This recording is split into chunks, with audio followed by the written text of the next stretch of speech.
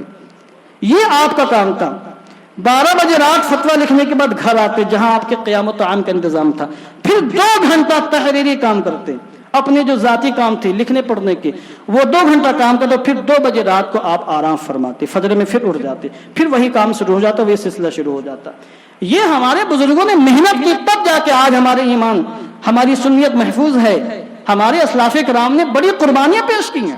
نیندوں کو اگر ہم میں سے کوئی شک ہو، ہم میں سے لوگ بیدار رہتے ہیں 2-2 بجے رات تک، مگر پھر صبح 11 بجے دن تک سوتے بھی تو ہیں. اور یہی معمول سرکار اعلیٰ حضرت کا بھی تھا کہ بمشکل 2-2.5 گھنٹہ رات میں سونا رہتا تھا آپ کو، اور صدر شریعت 4 گھنٹے سوتے تھے. 2 بجے 2:30 بجے سونا ہوتا اور اس کے بعد فجر میں اٹھنا ہوتا. پھر فجر بعد آپ کی پشت بستر سے لگتی نہیں تھی جیسے ہم لوگ تھک جاتے ہیں سو جاتے. ہم بہت کمزور ہیں، حوصلے بھی ہمارے کمزور ہیں، جسم بھی کمزور اور روح بھی ہماری کمزور ہے. تو یہ سرکار صدر شریعہ کا معمول تھا. مسلسل 10-11 سال تک اس محنت سے آپ نے کام کیا ہے کہ اللہ اکبر، ہماری عقلیں حیران ہو جاتی ہیں. اسی دوران بہاری شریعت بھی آپ نے تصنیف کرنا شروع کیا. اسی دوران آپ نے کنز الایمان بھی لکھوایا. کس طور پر لکھوایا کہ آپ تشریف لائے اعلیٰ حضرت کی بارگاہ میں اور کہا حضور ایک گزارش ہے، امید ہے کہ آپ قبول فرمائیں گے. کہا کہیے. اور کہا کہ حضور ایک ترجمے کی حاجت ہے قرآن مقدس کی، ایسا ترجمہ جس میں احادیث کریمہ کے مطابق ہو، تو احادیث کریمہ کا نچوڑ ہو، جو معتبر تفسیروں کے مطابق ہو، رسول اللہ کی شان بھی اس میں ملحوظ ہو، اللہ کی شان بھی اس میں ملحوظ ہو. بہت سے ترجمے ایسے ہیں جو غلط ہیں، لوگوں کے عقیدے گڑبڑ ہو سکتے ہیں. آپ ایسا ترجمہ لکھ دیجئے کہ بالکل وہ ہر طرح کی غلطی سے محفوظ ہو اور معتبر تفسیروں کا خلاصہ نچوڑ ہو. اعلیٰ حضرت نے عذر پیش کیا کہ یہ تو بہت مشکل کام ہے، چونکہ میرے پاس فرصت ہی نہیں ہے، اتنے کام پڑے ہیں، ہزاروں فتاوی ان کے جوابات دینا. تو کہا حضور یہ کام بھی بہت ضروری. کہا اگر میں یہ کام کر دوں تو اس کے بعد چھپائی کیسے ہوگی اور پورا ادب و احترام کیسے رکھا جائے گا؟ چھپانے والے باوضو رہیں گے، کتاب دیکھنے والے، لکھنے والے، پڑھنے والے، زبرزیر دیکھنے والے، شروع سے آخر تک کیا سب لوگ باوضو رہیں گے کتاب چھپنے تک، قرآن مقدس چھپنے تک؟ تو صدر شریعت نے کیا جواب ارشاد فرمایا کہ حضور آپ کام مکمل کریں، جب آپ کا ترجمہ مکمل ہو جائے گا تو ایسے اللہ والے بھی اللہ انتظام فرما دے گا کہ وہ پورے ادب و احترام کے ساتھ چھپائی کا اہتمام کریں گے. اور اگر ہم لوگ چھپائی نہیں کر سکے تو جب ترجمہ مکمل ہو کر محفوظ رہے گا تو ہو سکتا ہے بعد میں ایسے لوگ پیدا ہو جائیں جو آپ کی مرضی کے مطابق ادب و احترام ملحوظ رکھیں اور کنز الایمان کی طباعت کا اہتمام ہو جائے. اور پھر کام شروع ہوا، اور کس انداز سے شروع ہوا اس کے لیے کوئی الگ سے ٹائم نہیں تھا. اعلیٰ حضرت کھانا کھانے کے بعد جو قیلولہ فرماتے تھے، 1-1.5 گھنٹہ آرام فرماتے تھے، قیلولہ لیٹتے تھے. قیلولہ کرنا سنت ہے اور حضور نے قیلولہ کرنے کا حکم دیا ہے کہ قیلولہ کرو، اس سے صحت محفوظ رہتی ہے. تو اسی قیلولہ میں حضور صدر شریعت جو کچھ بھی قیلولہ اپنا کرتے ہوں وہ قربان کر کے کاپی قلم لے کر پہنچ جاتے تھے، رجسٹر قلم لے کر پہنچتے تھے. اور اعلیٰ حضرت لیٹے لیٹے برجستہ آپ آیات قرآنیہ کا ترجمہ بولتے تھے، صدر شریعہ اس کو نقل فرماتے تھے، اور اس طریقے سے کام جاری رہا. اور چند مہینوں میں کنز الایمان کی شکل میں اللہ نے ہمیں ایک تحفہ عطا فرما دیا. تو یہ حضور صدر شریعہ کی قربانیوں کا نتیجہ تھا.